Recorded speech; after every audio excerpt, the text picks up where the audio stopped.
presented 4 other videos that focus on the named characters in Animal Farm.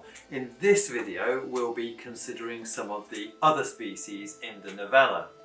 Whilst these creatures are generally unnamed, they provide an important background in the story as well as for the wider context of the novella.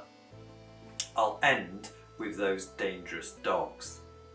Let's kick this off with the rats. The rat's biggest moment in the novella is during Major's speech, where he proposes a vote to determine whether they should be counted as comrades, since they don't contribute to the farm's prosperity. The vote goes in the rats' favour. After this, they barely feature, but the sequence presents a contrast between the inclusivity of animalism and the systemic discrimination under Napoleon's regime. The rats appear to represent the lowest, most common members of society. Maybe some would view beggars or thieves in that way. They're barely included in a system that boasts equality for all, and they completely drop out of the system when it becomes totalitarian. This could be seen as working in their favour when you consider the plight of the Kulaks, upon whom the hens are based. The hens are the first creatures that Napoleon uses to make money out of, selling their eggs at the Willingdon market in order to pay for the costs of building the windmill.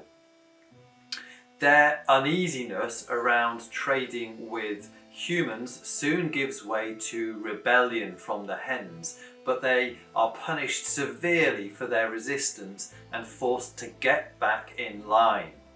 As I say, the hens are based upon the Kulaks, property-owning farmers in Russia who were seen by Stalin as an invalid social class. When armed forces came to take away their produce, they resisted by hiding grain and slaughtering their own livestock. Stalin retaliated by using policy to take their farms from them and by executing resistors. Many thousands of kulaks were killed. The sheep are described by Orwell as being among the stupider of the farm animals.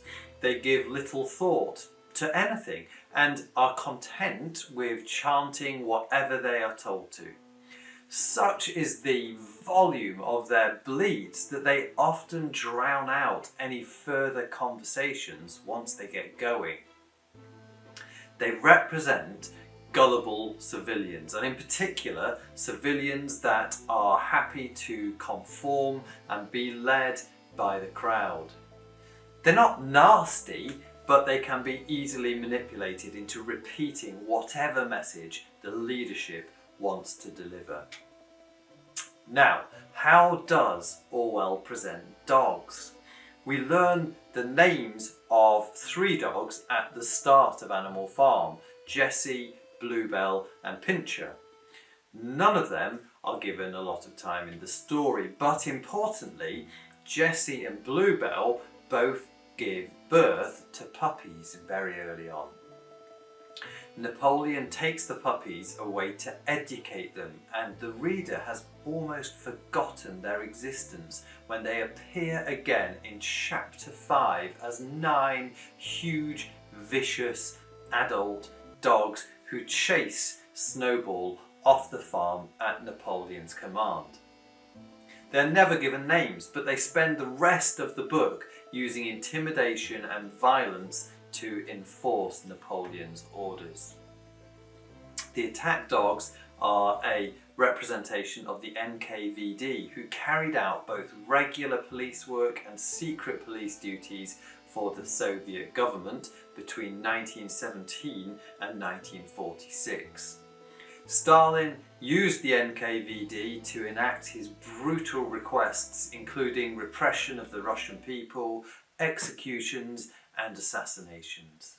The information in this video is available in written form in our Animal Farm revision guide, and you can purchase a digital copy of this at the link in the video description. Look out for our other character breakdowns on the Beyond YouTube channel. Thanks for watching. Bye for now.